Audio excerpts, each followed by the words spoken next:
We'll get started today. First, a couple notes. Remember, the exam is on Tuesday. Dr. Bagby had the times up there. I'm going to try and have office hours on Monday before the exam, so the Monday's the finals week. I'll be available in Waters 244 from noon to 2, so I'll just plan on that. If you have any questions, you can come see me, I'm sure, or you can come see Dr. Bagby. I'm not sure if she's going to hold her Monday office hours as well, but anyway, there'll be someone available if you have any questions. I published the slides from the last lecture I did, so you should have access to them.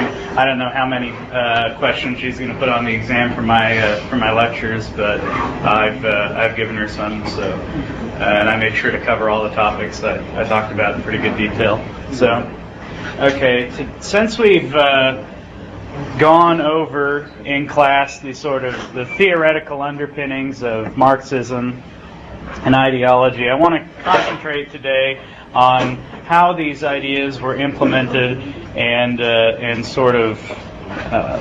in addition to that, the ideologies of the 20th century. I have this quote on the next slide. This is a rather famous quote. "The ideas of economists and political philosophers, both when they are right and when they are wrong, are more powerful than is commonly understood. Indeed, the world is ruled by little else." Now, today it seems we sort of discount the power of political ideology and the motivations to do things politically. Now, there are certainly political radicals out there, activists, people who give up their lives or who devote their entire time to specific causes, but this was much more prevalent in the early 20th century. You have a lot of authors referring to the 19th and 20th centuries as the ages of ideology, and now that's gone back. Now, ideologies, as I use it, is a particular manifestation of political thought. It's a sort of a code or a very deeply held set of beliefs that sort of governs people's lives. It presents a goal to move forward to a theoretical justification of it. It's more than just idealism and realism. And so today we're going to get into these ideologies that sort of govern the 20th century. Let's see. Now, as we all should know our history, the 20th century was the most violent and barbaric in history. And we all have to the thing that's plagued a lot of historians is, why is that? You would think that as civilization has developed, remember, go back to Hegel and the idea of the dialectic, that as we've progressed throughout history, we've become more civilized and more educated and sophisticated, and we would eschew or get away from the sort of what we view as the barbaric past. But the 20th century was typified by extreme violence of both world wars, genocide, civil wars, everything like that, all throughout the end. Not just in the first half. In the West, we sort of saw it in the first half of the 20th century with the two world wars and the Holocaust, etc., but also in the second half. And the question comes about, why is this? And a lot of people say it was the technology for killing was a lot better. That we were industrialized and developed a lot of different ways to murder people, etc. That racism was a factor, and certainly it was. And that the 20th century saw the iteration, or allowed people to kind of pursue these age-old hatreds to new levels. Nationalism, certainly, we can see that there's pride in one's country and the willingness to get rid of other minorities that don't belong, etc. Now, all these surely contributed, but I want to talk about today the political motivations. Now, as the quote on the previous slide said, political theory is very powerful, and it certainly was back then. Like I said, I don't think we kind of appreciate just how devoted people were to these causes, the extreme lengths to which people would go to see a political idea realized.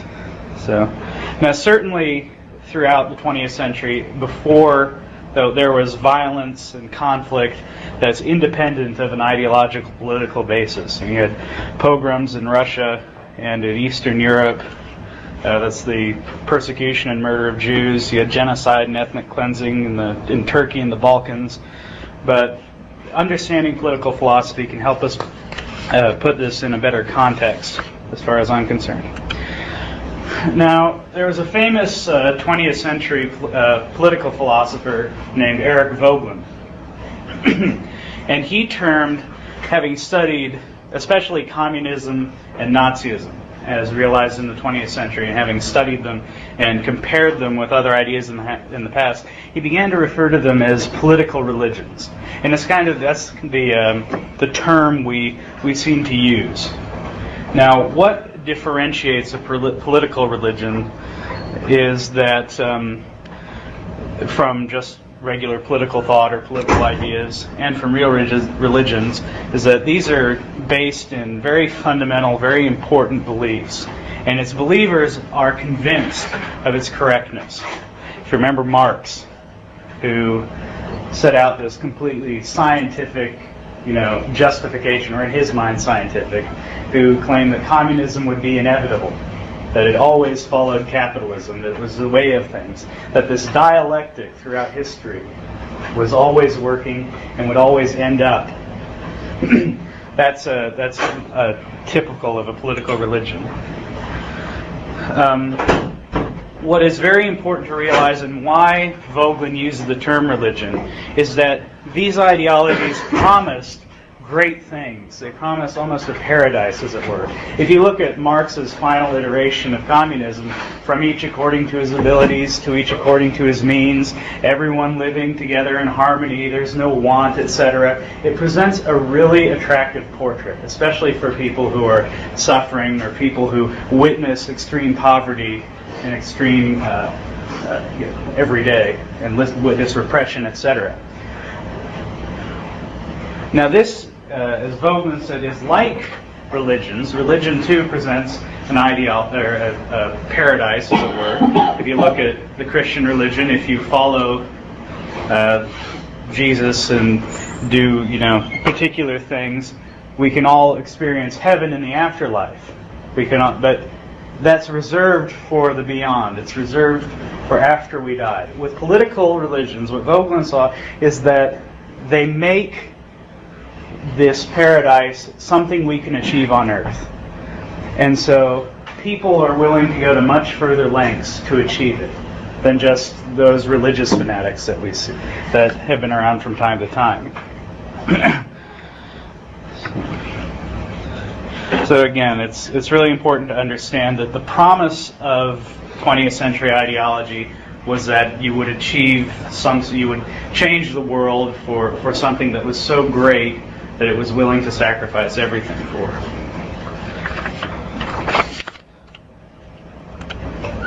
Yeah, and I just have this, I guess I had this on the next slide too, but this, if you want to take this down, probably a better, more succinct idea of what I just said. Again, for communism, you had this idea of the dialectic that was inevitable, that moved history, and it would result in this communism. For Nazism, you had this idea of the master race that would come to rule the world and would achieve, these great feats of culture and become the masters, etc. Let's see.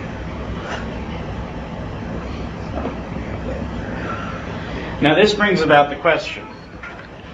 In the 20th century, we started to see, the ends justifying the means as far as politics is concerned, and especially for these ideologies. So it would seem that the most beautiful and glorious ends, the greatest ends, would justify the most extreme and barbaric means. So what I want to get into with this sort of this preface here is the barbarity of the 20th century was committed by human beings, just the same as you and I are. And we have to ask, why would they be willing? Why would humanity be willing to stomach such horrible, depraved, evil acts as the Holocaust, as World War I, World War II, etc. Why would humanity be willing to do that? And part of that stems from the fanaticism, the political fanaticism encouraged by these ideologies. And what's more, when these ideologies came in control of the power of the state, the awesome power that is, governments, we can see how they would use every resources that were unavailable in years past to achieve these goals.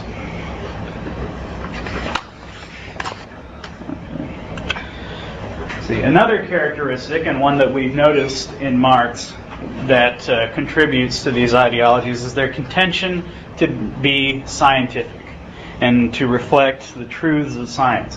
Now, as I said, Marx presented this very scientific study of history in which the dialectic, you had slavery and then feudalism and then capitalism, and that would inevitably lead to communism. It was inevitable. And he made a very persuasive argument to people at the time.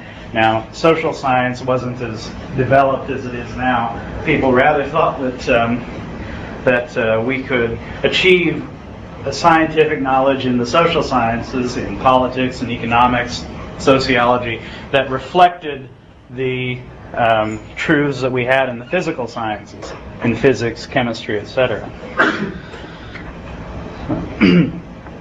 And similarly, as of there, the Nazis encouraged this belief that racial superiority was biologically and genetically determined. And they would, even as late as in the 1940s, they were publishing papers and theses about how, biological and physiological effects contributed to one race being superior and another inferior. Incidentally, Marx himself was a great believer in a pseudoscience called phrenology. It's been discounted, but it's where you feel people's heads, and the bumps on your heads indicate what your personality is going to be, etc., etc. It's complete bunk, but that's just one sort of example of these pseudosciences that were given credibility. Now, Marx happened to believe in that one. He was quite a virulent racist in his personal life. He hated Jews, which is odd because he was Jewish. But if you read these, it's just kind of interesting. So, also, and something I don't really have on the slide is, if we recall modern political thought and the development of realism, we see this rejection of universal moral standards, of this idea of the universal truth. Remember, Plato believed that there was a universal moral standard that we could all achieve, we could all understand. The Christians, the medieval thinkers, believed that the revealed Word of God set forth a universal standard for human behavior that we should reflect. By the 20th century, and by the 19th century even, this idea of universal standards and universal morality was basically rejected. As Machiavelli encouraged politics that were successful, not politics that were moral, and this idea is continued throughout the Enlightenment, throughout the 18th and 19th and 20th centuries. One aspect of this is that you kind of lose any standard to judge political behavior, and morality, or what passes for morality, correctness, is associated with political success. So policies that are deemed to be successful, that allow for victory on a battlefield, or a good economy, or any other sort of a calm country, any other sort of political success, are associated with the moral decision. So if someone is successful, no matter what methods they may use, we can deem their actions to be justified.